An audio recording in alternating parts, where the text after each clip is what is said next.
안녕하십니까. 조갑제닷컴의 조성호 기자입니다. 오늘도 파리가 사랑한 천재들 문인편 그 네 번째 인물 시몬 드 보부아르, 행동하는 지성이자 제2의 성의 작가로 유명한 시몬 드 보부아르에 대한 얘기를 우리 조성관 편집장님 모시고 나눠보도록 하겠습니다. 편집장님 오늘 나와주셔서 감사합니다. 네, 고맙습니다.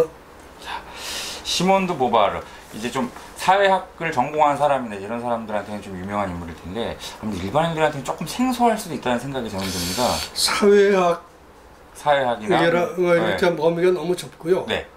그 여성 문제, 소수자 문제에 대해서 좀 더 관심이 있다면 그 시몬 드 보부아르를 피해갈 수 없죠. 이 사람이 끼친 영향은 그 여성운동, 어떤 사회운동에 끼친 영향은 이름 헤아릴 수 없을 정도입니다. 사회학으로 좁혀서는 절대 안 됩니다. 알겠습니다. 그래서 이 보부아르 부인 시몬 드 보부아르의 그 젊은 시절을 보면은 부유하고 윤택했던 걸로 나오는데 그러다가 곧 경제적인 시련하고 이제 맞닥뜨리게 되거든요. 그러니까 아버지는 법률사무소에 근무하는 직원이었어요. 아버지의 꿈은 어머니가 받기로 한 지참금을 받으면 그걸 해서 그 돈으로 해서 변호사 개업을 하는 게 꿈이었어요.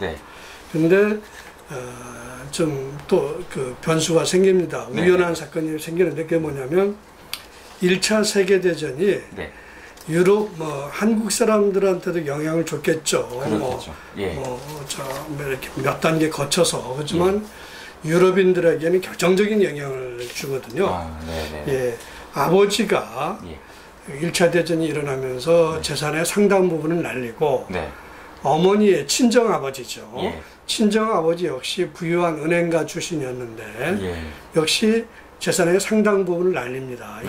근데 주식 같은 거 투자하면 날아가는 거잖아요. 그렇죠? 부동산값 폭락하겠죠?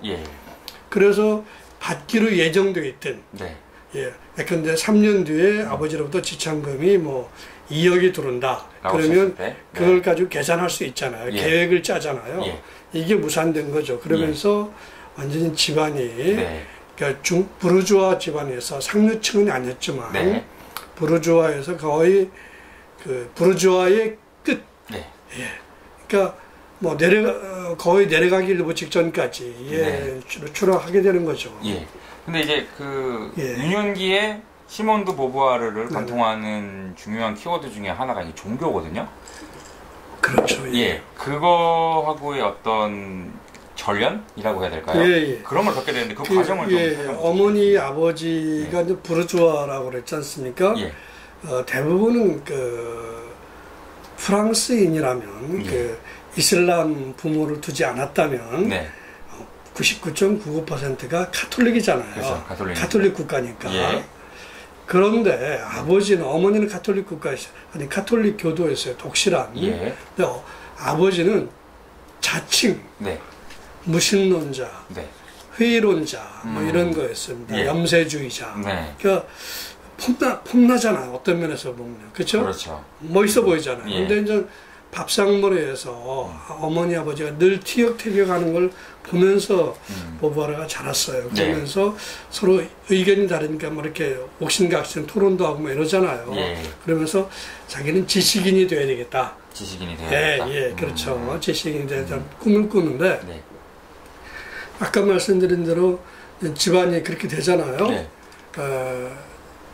그리고 유년기 때 1차 대전이 일어나고 그러면서 그 스스로 카톨릭교와 자기가 카톨릭 교도에서 교회에서 이렇게 떨어져 나가는 뭐라고 하나 그걸 개종. 개종을 하게 되는 거죠. 그러면서 특별하게 다른 신앙을 가졌다는 건 아니지만 카톨릭 교도에서 나오는 거죠. 그러니까 최초의 저항이었고 이게 어떻게 보면 그리고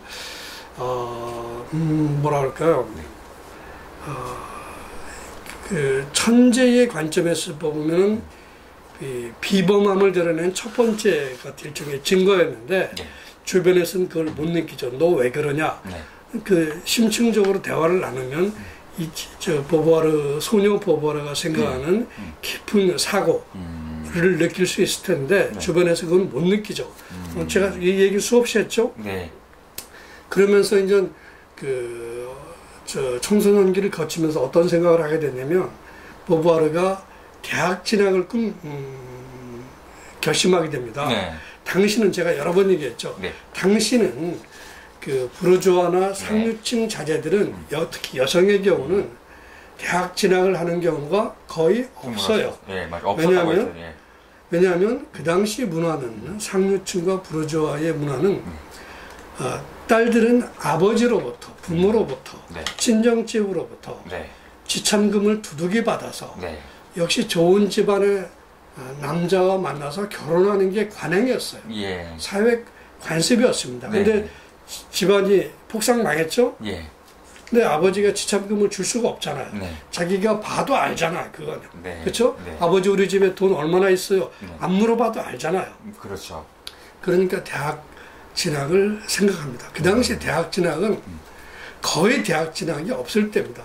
보부아르가 사회자님이 태생이 몇 년도인지 기억나십니까? 1908년? 예, 그렇죠. 그러면 막 1차 대전이 일어나기 직전이잖아요. 그 시대만 해도 여전히 그런 귀족주의 문화가 끝물이지만 남아 있었거든요.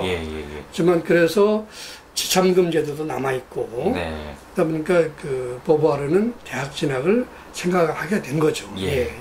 알겠습니다. 그래서 보부아르가 이제 소르본 대학을 가게 되고 거기서 이제 학위를 받은 게 뭐 9번, 여성으로서는 뭐 그렇죠. 9번째라고 그러더라고요. 그러니까 손 꼽는 여성으로 학위를 받은 그런 경우도 참 믿기 어렵죠? 그렇죠. 그렇습니다.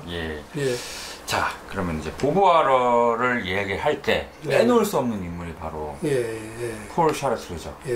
장폴 샤르트르. 맞죠? 장이 들어가죠? 그렇죠. 장폴 샤르트르입니다. 장폴 샤르트르. 운명적인 만남이라고 하는 게 바로 이 두 사람을 두고 하는 게 맞는 것 같은데, 자, 편집자님께서 이 두 사람의 만남을 뭐라고 표현해 주셨냐면은 사랑에도 불구하고 자유를, 독립에도 불구하고 결합을 이라는 말로 표현을 해주셨습니다. 이것도 아마 제 표현은 아닐 겁니다. 이거는 아마 두 사람이 이렇게 두 사람의 관계를 이렇게 표현한 걸 겁니다. 제가 그걸 인용한 걸 거고요. 참고로 두 사람은 어떤 면에서 출생 배경을 잠깐 설명해야 되는데 두 사람 다 비범한 사람이었어요. 비범한 사람이다. 자, 근데 거기에 또 공통점이 있었어요. 보부아르는 아버지는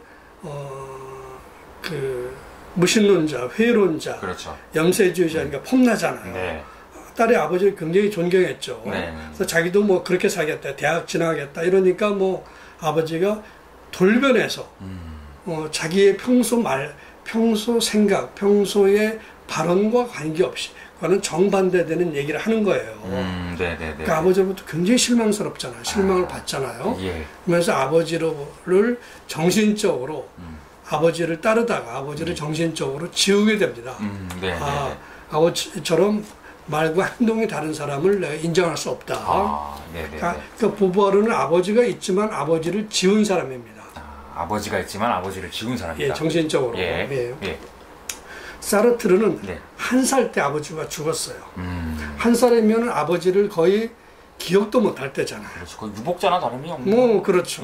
그러니까 아버지 부재 속에서 유년기를 보냈잖아요. 그러니까 두 사람 다 나름 정도는 다르지만 큰 상처, 트라우마가 있는 거죠.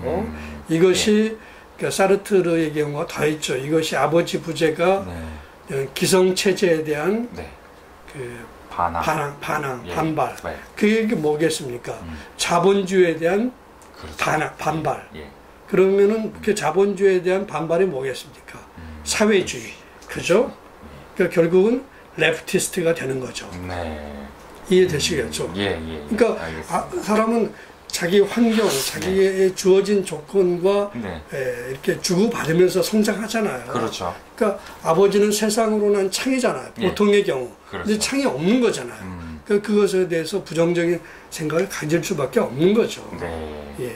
알겠습니다. 그래서 전 두 사람이 만나서 운명적인 서로 이 사람이 내 짝이다라는 생각을 하게 되는 거죠. 근데 이른바 계약 결혼이라는 걸 하게 되죠. 네. 자, 계약 결혼은 그 인류 역사상 거의 최초? 거의 최초가 아니라 최초라고 볼 수 있는 거죠. 근데 우리 독자들 중에 죄송합니다. 우리 독자들 중에 시청자들 중에도 아마 그걸 사르트르와 보부아르가 계약 결혼이라는 걸 많이 알지만 계약 결혼의 내용을 정확히 알지 못하는 것 같아요. 이를테면 그 사는 기간을 정해놓았다는 그 의미가 아니거든요. 아, 시기를 이렇게 정해놓은 게 아니다. 이게 뭐냐면 두 사람은 그게 뭡니까? 사랑에도 불구하고 자유를, 독립에도 불구하고 결합을 이라고 했잖아요. 이게 서로 모순적이잖아요. 그렇죠. 두 사람은 그러니까 서로 사랑한다. 우리는 동반자 관계를 맺자. 하지만 우리는 그럼에도 불구하고 이 굳건한 지적 동반자 관계에도 불구하고 서로의 감정이 있을 수 있다. 그러니까 그 감정을 서로 존중하자. 우리가 사랑하지만 또 다른 사람을 사랑할 수 있다. 그럴 경우에 이 감정을 서로 존중하자. 얘기를 하자. 서로 속이지 말자. 라고 약속을 한 거죠. 그리고 보다 중요한 건 이 두 사람은 계약 결혼했지만 정확한 건 이 표현이 아니라고 생각합니다. 두 사람은 커플이에요. 커플. 커플. 서양에서의 커플이라는 의미 아시죠? 그러니까 두 사람은 한 번도, 중요한 사실은 한 번도 살림을 한 적이 없습니다. 동거를 한 적도 없고요. 그렇죠. 제가 알기로 그렇습니다. 제가 조사하고 읽은 바로는 살림을 같이 한 적이 없어요. 각자 따로따로 살고 깨어나면 만나서 특정 카페에서 만나서 같이 토론하고 얘기하고 같이 밥 먹고 영화도 보고 연극도 보고 뭐 여러 가지 활동을 하고 일종의 파트너, 동반자적 커플이죠. 그렇죠. 그리고 여행도 같이 가고 그러니까 살림을 안 한다는 건 뭐냐면 어느 특정 일방에게 짐을 지우지 않는다는 거잖아요. 그렇죠? 빨래, 식사, 그리고 여러 가지 자질구레한 살림들이 있잖아요. 이거를 살림을 하게 되면 누구 일방에게 의지하게 되잖아요. 아무래도 그렇겠죠. 이걸 하지 않겠다. 그러니까 그리고 실제로 두 사람은 그 동반자 관계를 반석 같은 견고한 동반자 관계를 유지하면서도 실제 장기간 유지하잖아요. 그게 불가능해 보이잖아요. 그러면서 실제 각각 잠깐씩 연애를 한 적도 있고 그걸 서로 다 알았고 인정했고 상당히 개방적이네요. 그 당시 개방적이란 말로도 부족하죠. 그렇죠. 이거야말로 이런 경우에말로 진보적이고 혁명적인 거죠. 이거야말로 진보라는 말이 이런 데 쓰는 거죠. 그렇죠? 진보적이죠. 혁명적인 거죠. 그리고 이거를 실제 지켰다는 게 중요한 거죠. 말은 얼마든지 할 수 있어요. 그렇죠. 말을 믿으면 안 돼요. 말은 얼마든지 거짓말할 수 있어요. 행동이 중요한 거죠. 알겠습니다. 자, 그런 거의 일환이었을까요? 이 보바르는 아이를 낳지 않기로 결심을 했다고 하는데 그것도 특별한 계기가 있더라고요. 그렇죠. 생각해보세요. 살림을 하지 않는다. 그러면 서로가 특정한 일방에게 그 부담을 지우지 않잖아요. 아이를 낳으면 육아라는 문제가 있잖아요. 육아도 역시 육아는 어쩔 수 없이 엄마에게 의지하는 면이 크잖아요. 그러면 보바르 같은 꿈이 많고 자기 계획이 있고 작가의 입장에서 보면 글 쓸 시간이 절대적으로 부족해지잖아요. 그렇겠죠. 그래서 아이를 안 낳겠다. 물론 섹스를 하되 성적인 관계는 있었지만 아이는 낳지 않겠다는. 그러면서 그러니까 이렇게 동반자 관계를 오래 똑같이 행동하면서 24 잠자는 시간만 빼놓고 활동한 거죠, 같이. 알겠습니다. 자, 1차 대전은 이제 시몬드 보부아르가 태어나 6살 때 일어났고, 그러고 나서 이제 제2차 세계대전이 또 닥치게 되는데, 유럽 사회를 겹치게 되는데, 2차 세계대전은 장폴 샤르트르와 시몬드 보바르 사이에도 또 하나 어떤 전기가 된 것 같아요, 삶에. 아, 그렇죠. 예. 예.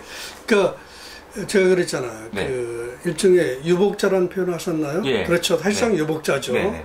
그러니까 큰 상처잖아요. 예. 지울 수 없는 상처잖아요. 예. 그렇죠. 치유가 안 되는 상처잖아요. 네. 여기에 갖고 있다가 네.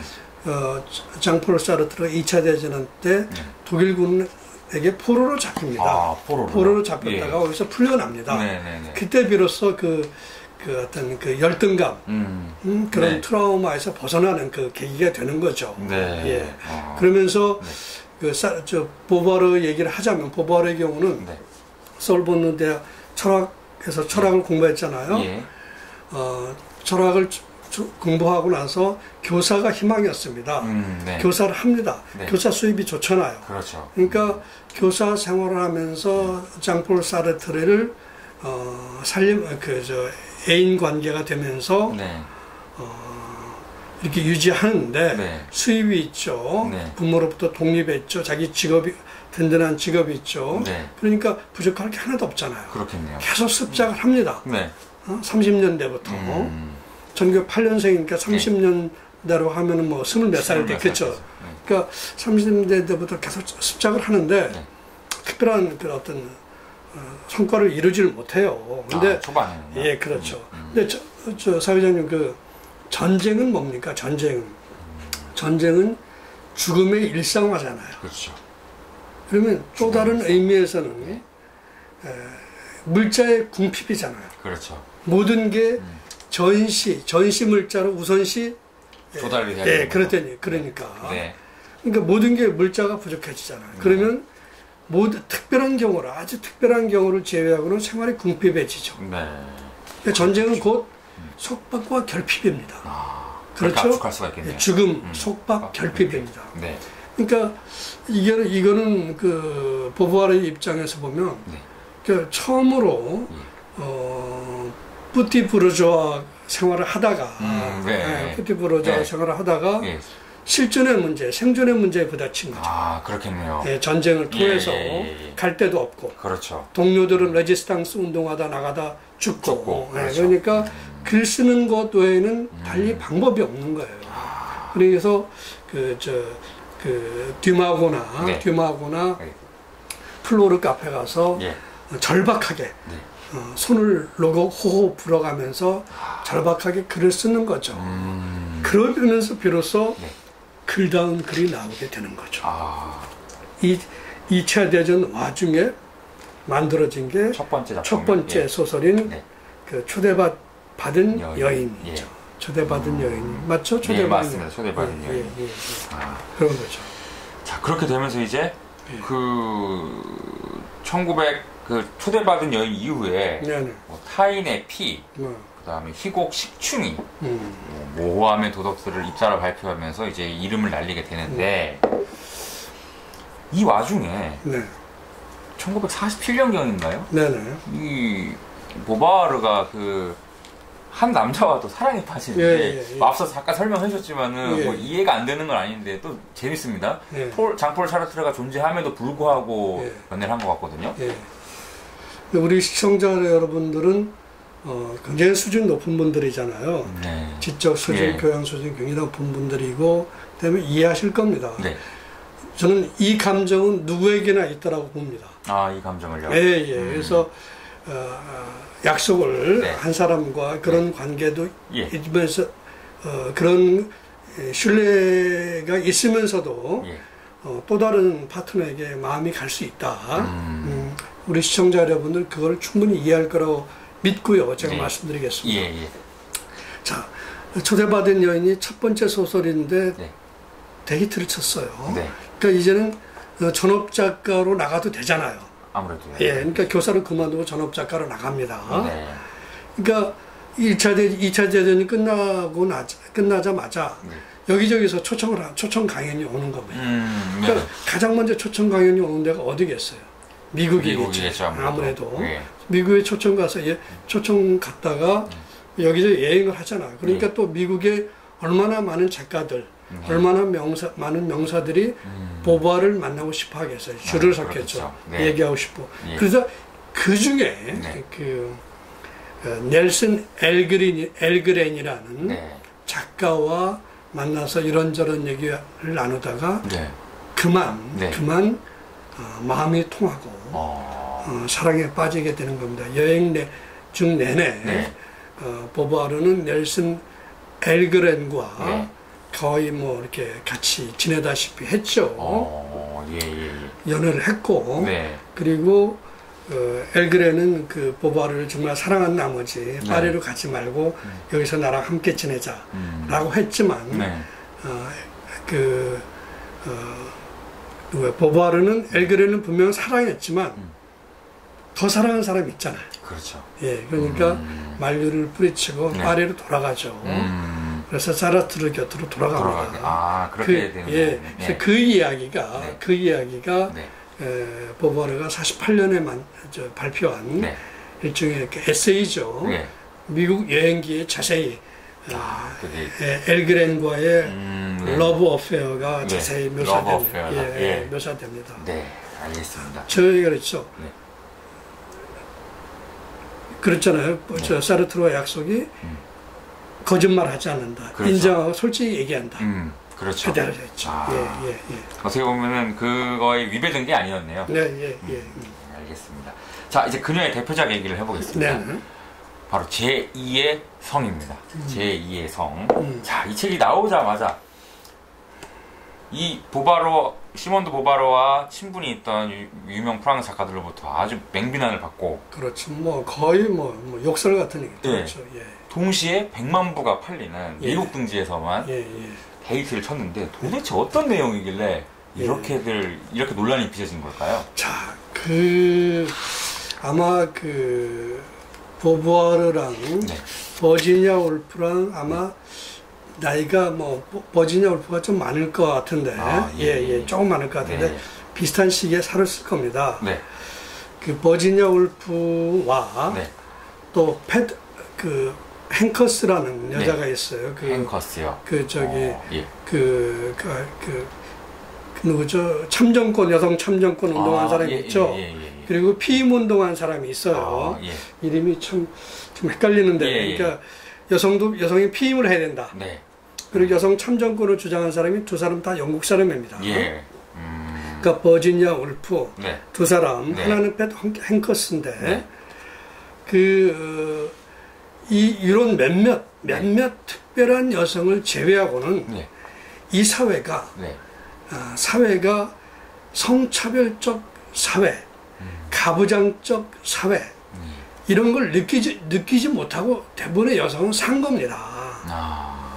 대부분의 여성은, 한국 여성들은 말할 것도 없고, 그 당시 조선 대한제국 시대였잖아요. 그렇죠. 얘기할 것도 없고, 서구 여성들조차도 이 사회가 세상이 얼마나 남성 중심적이고 가부장적 권위주의이고 성차별이 만연한 사회인가를 의식을 못한 겁니다. 그걸 당연한 것으로 받아들였어요. 수백 년간 아니면 사실 2000년간 그렇죠?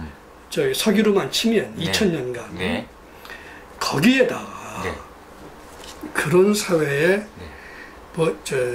보부아르가 제2의 성이라는 책을 통해서 그거를 정면으로 이제 고정관념 깬 거죠. 와장창 유리가 깨진 거죠. 그러니까 거부 반응을 일으키고 반발하고 막 소리를 지르는 건 당연한 거죠. 제가 그렇지 않습니까? 사람은 익숙한 것에 대해서 익숙한 것을 거부하거나 새로운 것이 나오면 일단 저항해요. 하지만 이거는 거의 1000년 이상 남자와 여성 속에 머릿속에 가득 쌓여있던 거예요. 아무도 문제라고 생각하지 않아요. 그렇구나. 거기에 도전을 한 거죠. 금기에 도전한 거네요. 그렇죠. 금기 이상이죠. 그렇죠. 이건 잘못된 사회라고 주장을 한 거죠. 부조리, 금기에 도전을 한 거다. 자, 그러니까 남자들뿐만 아니라 여성들까지도 깜짝 놀라서 한 거죠. 근데 이 제2의 성을 얘기를 하면서 한 가지 이거 궁금한 게, 이게 책을 엄청 많이 읽었다면서요? 이 보부아르가 그렇죠. 이 책을 집필을 하면서요.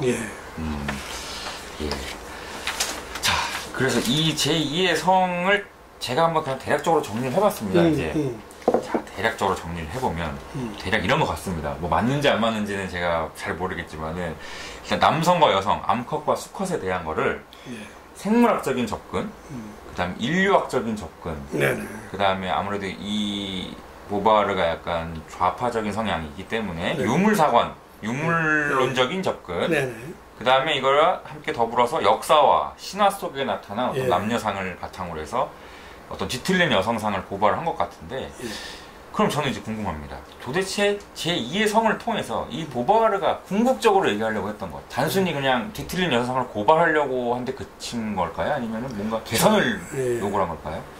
두 가지 다죠. 두 가지 다인데 지금 그 얘기 여러 학문 분야 얘기를 했잖아요. 그러니까 보바르는 제가 알기로 책을 그 당시에 프랑스에서 가장 많은 책을 많이 읽은 사람 누가 세보진 않았겠지만 한 10명 안에 들 겁니다. 저 짐작하건데. 10명 안에요.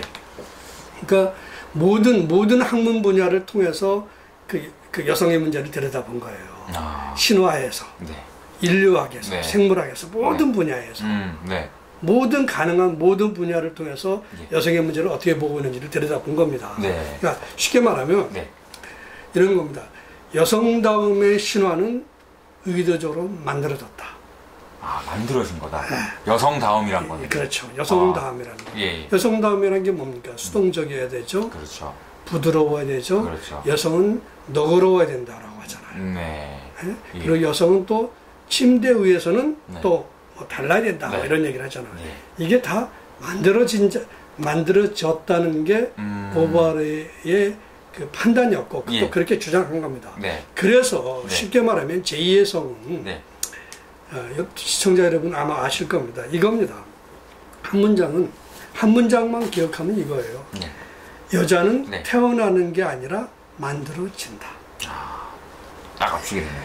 이거는 기가 막힌 명제 아닙니까? 실제로 어렸을 때는 모르잖아요. 근데 점점점 아이들이 그렇게 변하잖아요. 그렇게 되죠. 아마 아실 겁니다.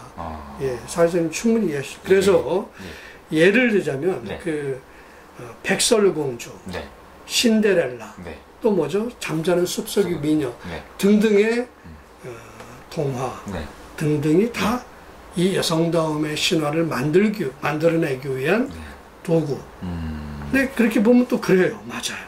그러네요. 그렇죠?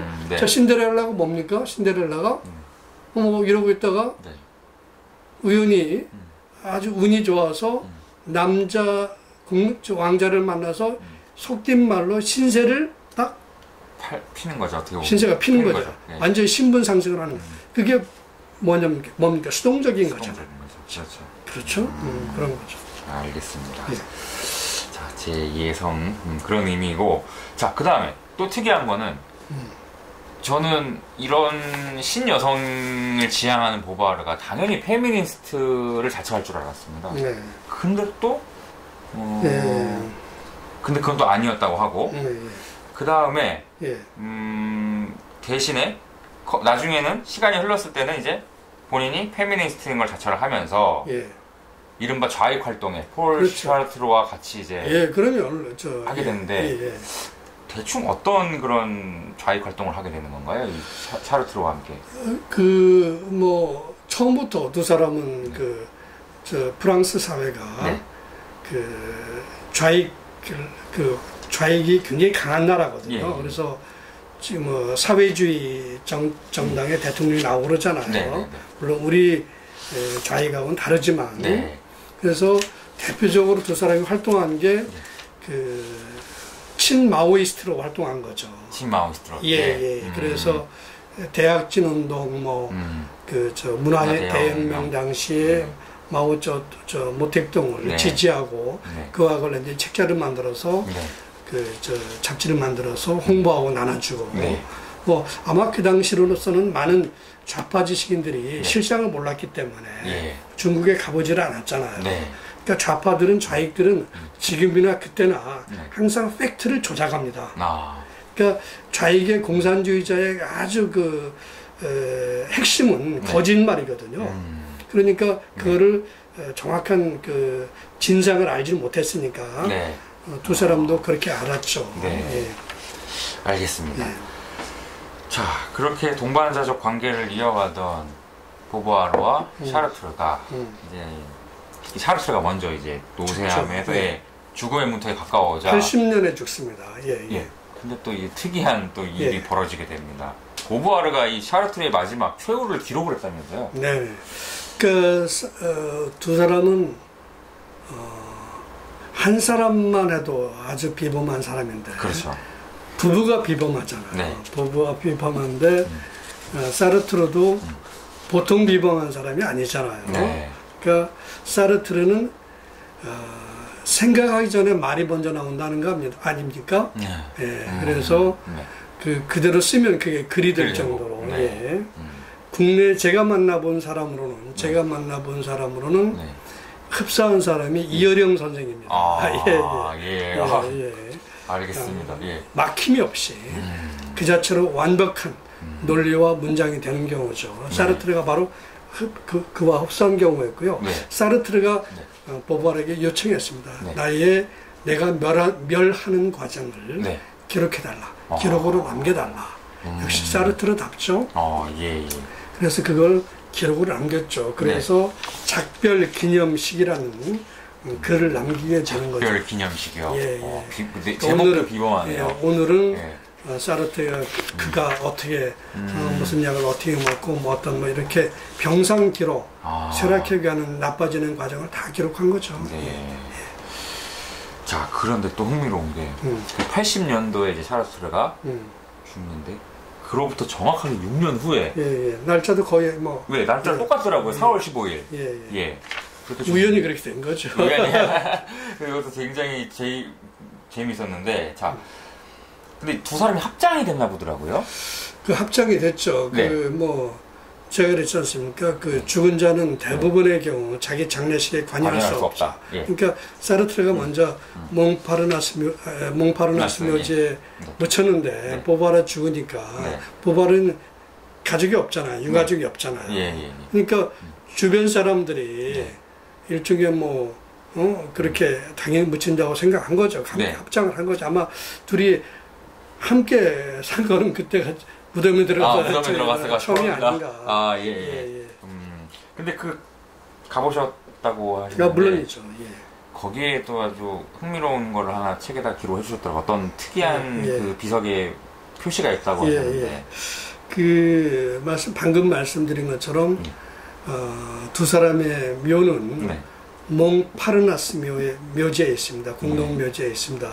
몽파르나스 묘지에는 물론 그 보부아르 사르트르 묘도 봐야 되지만 보들레르 묘도 있습니다.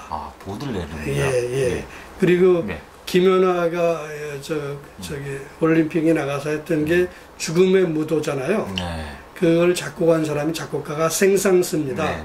생상스 묘도 거기에 있고, 그 유명한 사진가 만레이 묘도 거기에 있습니다. 만레이도 거기 있습니다.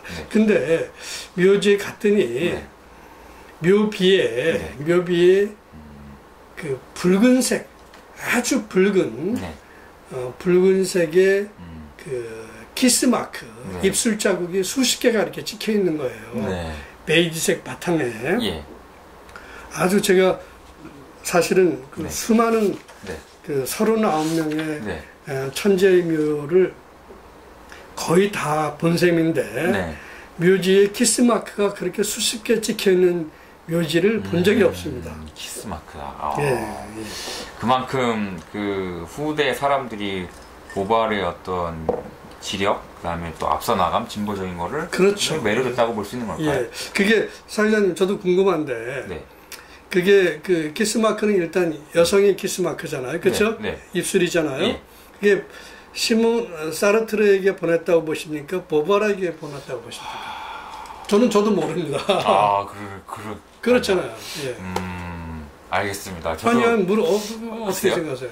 저는 보부아르한테 보낸 게 아닐까 싶거든요. 저도 그렇게 그러니까 모르겠습니다. 저는 비범한 사람의 경지를 이해 못하는 평범한 사람이니까 제가 생각할 때는 여성들이 보부아르적인 삶, 보부아르적인 가치, 자기들은 실천을 못하지만 거기에 공감을 할 수는 있잖아요. 그렇죠. 공감할 수 있죠. 공감할 수 있잖아요. 근데 아무나 실천 못 하잖아요. 어마어마한 용기, 어마어마한 노력, 어마어마한 타고난 재능 등등 여러 가지가 이렇게 갖춰줘야 되는 거 아니겠습니까? 그렇죠. 그래서 저는 세계 여성들이 보부아르에게 보내는 찬사라고 저는 생각을 했습니다. 보내는 찬사다. 뭐냐면 보부아르는 자유가 뭐라고 했습니까? 자유. 하기 싫은 것을 하기 싫어하는 것. 하기 싫어하는 것을 안 하는 게 그렇죠. 굉장히 큰 자유잖아요. 그렇죠. 그러니까 직장 조직 생활하는 사람들의 대부분은 하기 싫어하는 거를 어느 정도는 해야죠. 그렇죠. 그렇죠? 어느 정도는. 조직이 원하는 걸 해줘야 되잖아요. 하기는 싫지만. 하지만 하기 싫어하는 것을 안 할 수 있다면, 안 하고 살 수 있다면 그건 대단한 거죠. 그러니까 하기 싫어하는 건 안 할 수 있는 자유. 또 하고 싶어 하는 거를 할 수 있는 자유. 이걸 누린 여성이 보부아르라고 저는 생각합니다. 알겠습니다. 그러니까 뭐 세계 여성이 볼 때는 충분히 자기 그 평생의 파트너가 커플이 있었고 배우자가 있었고 배우자는 아니죠. 파트너가 있었고 그 육체적 관계도 가지면서 그보다 뛰어넘는 지적 동반자 관계를 유지하면서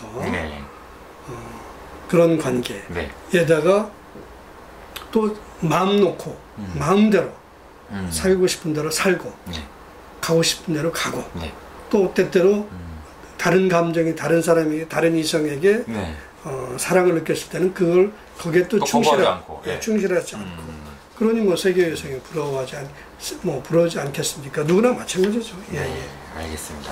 자, 그럼 이제 본격적으로 보부아르와 사르트르의 자취가 남아있는 것, 현장님께서 취재하셨던 내용을 바탕으로 한번 알아보도록 하겠습니다. 첫 번째가 소르본 대학입니다. 그 소르본 대학이 이제 보부아르가 다녔던 대학인데 거기 가보시니까 어떤 느낌이 드셨나요? 글쎄요. 그럼 뭐 보부아르뿐만이 아니고 뭐 프랑스를 대표하는 거의 모든 사람이 솔본누를 나왔잖아요. 그렇죠. 그러니까 보부아르는 그 수많은 사람 중에 한 명일 뿐이에요. 그래서 사실 솔본누에서 특별한 걸 느꼈다기보다는 저는 솔본누 대학으로 가는 그 지하철 플랫폼 승강장에 있는 천정 벽면을 보면서 여기는 다르구나. 어떤 면에서 그런 걸 그러니까 솔본누 대학 출신의 그 모든 분야에서 이렇게 최초가 된 사람들 이름을 쫙 일종의 자기로 쫙 이렇게 장식을 해놨더라고요. 그게 역시 다르구나. 천재를 기를 줄 알고. 그렇죠. 근데 파스칼 등도 쫙 그 모든 분야에 인문학에서 과학기술, 의학까지 모든 분야 종사자들에서 최초가 된 사람들의 이름을 쫙 써놨더라고요. 그게 아주 감동적이었습니다. 저는 그 불어로 흘림체로 써서 보부아르 이름을 찾지는 못했습니다. 알겠습니다. 그리고 생 미셸 광장 여기는 이제 그 보부아르와 사르트르가 같이 동참했던 68혁명의 어떤 진원지라고 볼 수 그렇죠. 있는데 68혁명은 일종의 좌파 지식인 혁명이었는데 우위로부터의 혁명이었습니다. 이른바 그 좌익들이 말하는 민중이 가담하지 않은 초기에 대학생 좌파 지식인들이 중심이 된 그 혁명이었죠. 근데 생 미셸 광장은 현재는 그 만남의 광장입니다. 그 젊음의 거리이기도 하고, 물론 그런 흔적은 저는 찾지를 못했어요. 근데 생미셸 광장에서 그 횡단보도만 건너면 그 맛집들이, 골목에 맛집들이 쫙 있거든요. 그래서 젊은 친구들이 많이 몰리고, 세계 여행객들이 많이 몰리는 그런 곳에서 아주 재밌는, 뭐 젊음이 느껴지는 그런 거리죠. 그래서 거리 엔터테이너들도 늘 항상 여름날, 봄, 여름, 가을에 늘 있어서 시간 가는 줄 모르는 거죠. 사람 구경하는 것만 해도 그런 거리죠. 자, 그 다음에 또 가볼 곳이 이 보부아르의 집필이 어떤 영감이 됐던 곳이라고 저는 생각이 됩니다. 상당 부분 집필했던 장소죠. 장소죠. 예. 두 군데입니다. 카페 데마고와 카페 플로르인데 먼저 카페 데마고부터 얘기를 좀 해보겠습니다. 네. 저는 여기서 편집장께서 말씀하신 게 굉장히 인상 깊었던 게 이 데마고란 이름이 두근거림의 편집장께서 생각하시기에 두근거림과 이음 동의어라고 하셨습니다. 예. 그러니까 그 이유가 뭔가요? 저는 여행 자유화 이전에 대학을 다닌 세대입니다. 여행 자유화가 제 기억으로 89년도, 90년도에 이루어진 걸 압니다. 88 올림픽이 성공적으로 끝나면서 그 당시 우리 노태우 정부였죠. 정부가 이제 자신감을 가진 겁니다. 체제에 대한 우월성. 그래서 여행 자유화를 한 거예요. 자, 그때까지만 해도 여행을 갈 수가 없잖아요. 외교관이나 특별한 신분이 아니면. 그렇죠. 그러니까 저에게 듀마고는 파리로에 대한 로망, 파리 여행에 대한 일종의 설레임, 두근거림을 나타내는 이음 동의였죠. 그래서 그러니까 뭐 누구나 뭐 젊은 날에 그런 책들이 있지만 뭐 해밍웨이나 피츠제럴드나 그 누굽니까 그 이방인을 쓴 까뮤나 이런 그 책들을 읽어보면 파리에서 활동하거나 파리에서 태어나서 활동한 그런 작가들의 책을 읽어보면 듀마고에 꼭 나오거든요. 그러니까 듀마고라는 건 듀는 불어로 이 숫자 2를 뜻하고 마고는 중국 인형을 말하는 겁니다. 변발을 한 중국 인형을 마고라고 해요. 듀마고죠. 두 개의 중국 인형이라는 뜻이죠. 이게 반드시 나오니까 가서 이게 파리 가면 듀마고가 있나 보다. 그 프랑스에서는 그 카페에 가서 글을 쓰나 보다라고 하면서 가슴에 깊게 남아서 언제는 저기 가보지 뭐 이런 생각을 하게 되는 거죠. 그때 저는 20살 때, 20살 20대 때 작가를 꿈꾸는 수많은 학생 중에 한 명이었기 때문에 이게 저한테 특별하게 그렇게 그 깊은 울림과 떨림으로 남았던 거겠죠. 근데 제가 궁금한 게 가셔서 혹시 커피라도 한 잔 드셔보셨나요? 물론이죠. 물론이죠. 어떤 것인가요? 아니 근데 제 그 중에서도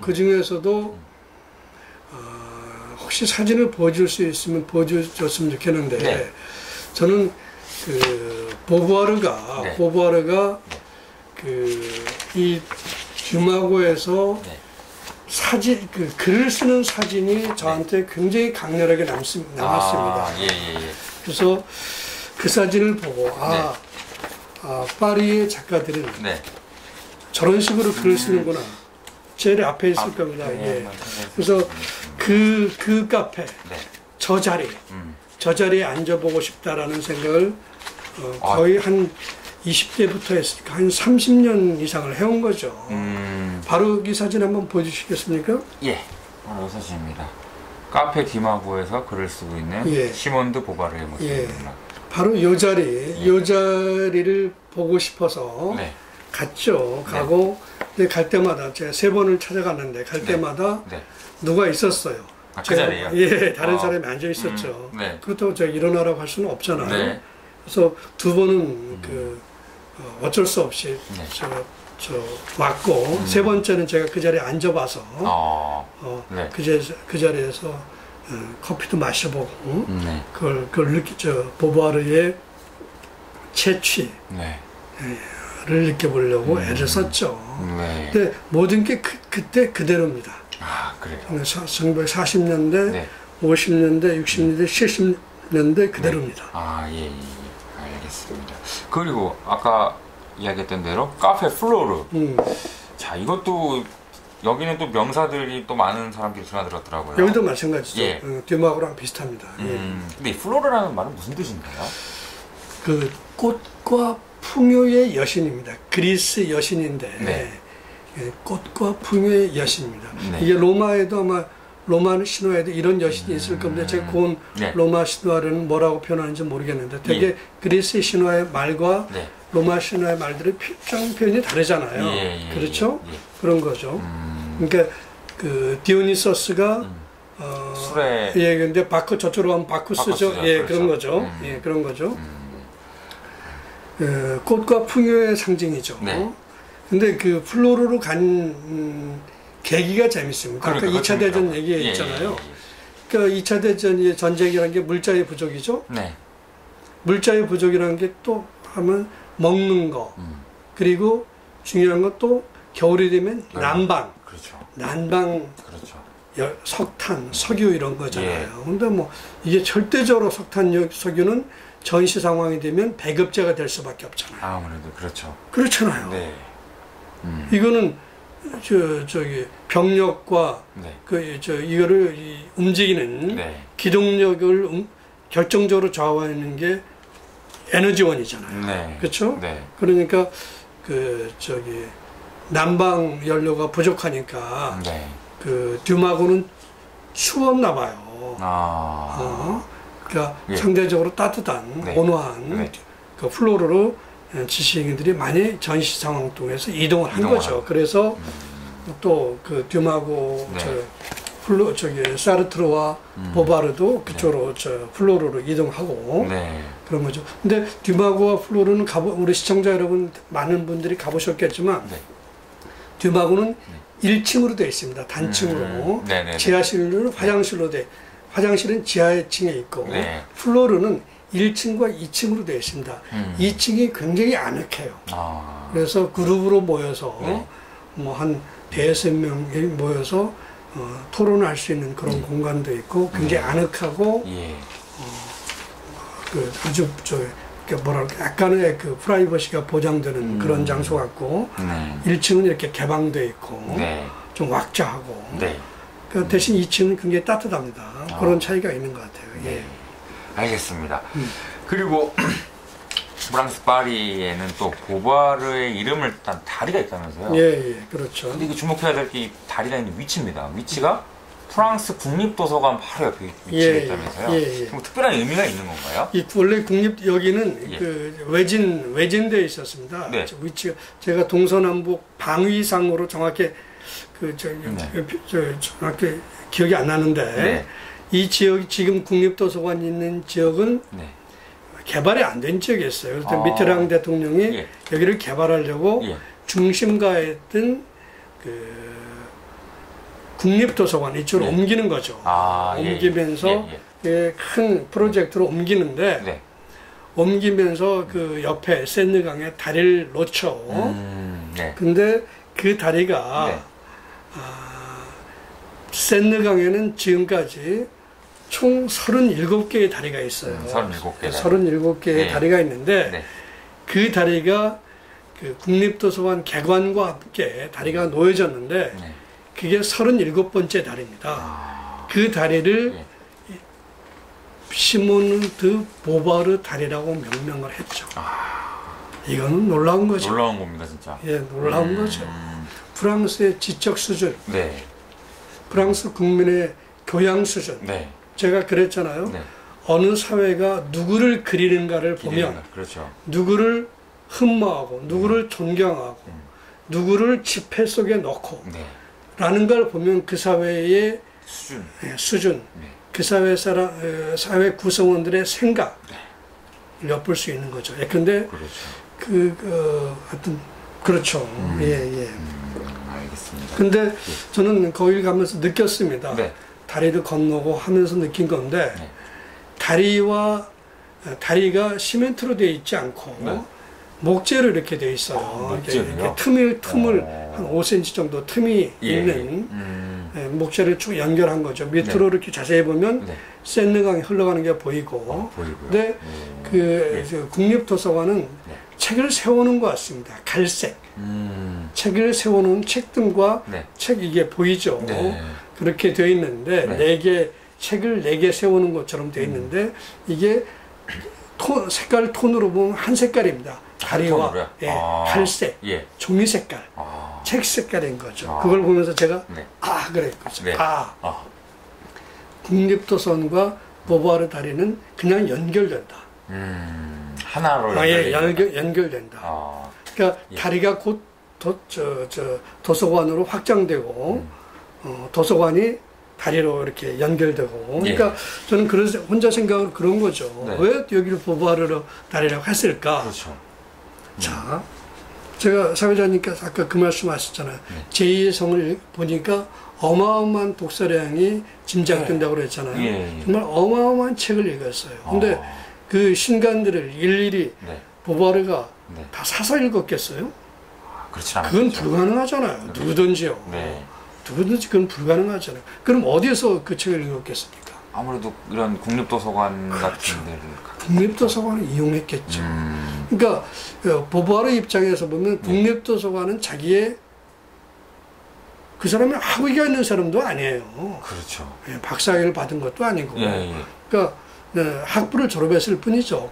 대신 어마어마한 독서를 한 사람이죠. 그래서 심지어 자기는 모든 신간을 읽었다고 말할 정도로 독서량이 많았죠. 그거를 저는 국립도서관에서 읽은 것으로 네. 추정을 합니다. 네. 그러니까 네.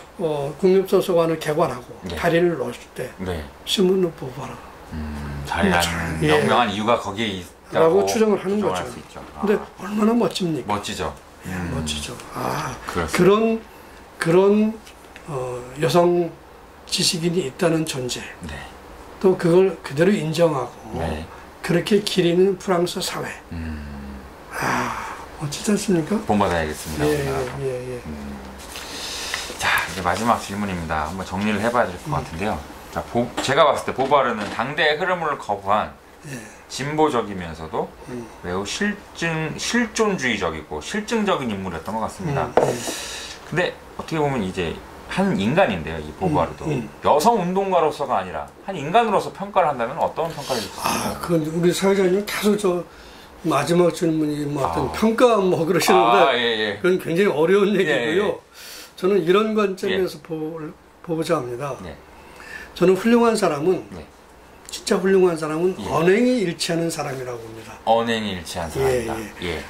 말로는 얼마든지 번들어한 좋은 얘기를 할 수 있어요. 하지만 그것을 실천하는 것은 전혀 다른 얘기잖아요. 우리 그 새 정부 출범하고 나서 보잖아요. 말로는 저 정치 참여하는 폴리페서를 막 어마어마하게 욕해놓고 어떤 사람은 자기는 그대로 또 하고 이른바 뭐 내로남불이라는 거 아니겠습니까? 그러면 안 되는 거죠. 근데 보부아르는 저는 이 사람은 좌파의 삶을 살았습니다. 그걸 숨기지도 않았고 그걸 또 실천하는 삶을 살았는데 저는 좌파로서 진보주의자로서 언행이 일치하는 삶을 살았다. 위선적인 삶을 살지 않았다. 좌파임에도 불구하고. 위선적이지 않았다라는 걸 높이 평가합니다.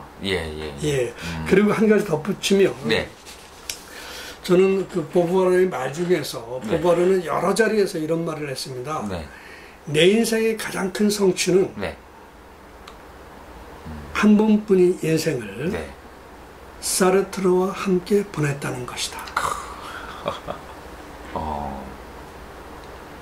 사르트르에게 물으면 아마 사르트르도 비슷한 얘기를 하지 않을까. 내 인생의 가장 큰 기쁨은 보부아르를 만난 것이다 라고 하지 않을까 생각합니다. 저는 이렇게 말할 수 있는 게 얼마나 행복한 겁니까? 그렇죠? 그렇게 자신 있게 말할 수 있는 게 저는 그 점에서 보부아르를 존경합니다. 레프티스트로서 실천하는 삶, 전혀 위선적이지 않았다는 언행이 일치되어 있는 삶을 산 보부아르. 그리고 실천했다는 거. 그것을 또 실천을 하고. 알겠습니다. 보통은 이렇게 이 좌파들은 말의 포로, 관념의 포로가 되는 경우가 많은데 이 보부아르는 행동으로서 실천을 한 그런 인물로 평가할 수 있겠습니다. 자, 오늘도 이렇게 긴 시간 동안 시몬 드 보바르에 대해서 얘기를 나눠봤는데요. 네. 다음 주에는 잃어버린 시간을 찾아서의 작가, 기억의 연금술사로 불리는 프루스트라는 예. 우리 한국 독자들이요. 예. 프로스트와 예. 마르셀 프루스트는 다릅니다. 네. 마르셀 프루스트는 프랑스 작가고 네. 로버트 프로스트는 미국 시인입니다. 네. 가지 않은 길을 쓴 미국 시인입니다. 근데 늘 헷갈리죠. 저도 네. 그렇습니다. 네. 마르셀 프루스트에 대한 이야기를 다음 주에 프루스트에 대한 이야기를 저희 조성관 편집장님 모시고 나눠보도록 하겠습니다. 오늘도 나와주셔서 감사합니다. 네, 고맙습니다.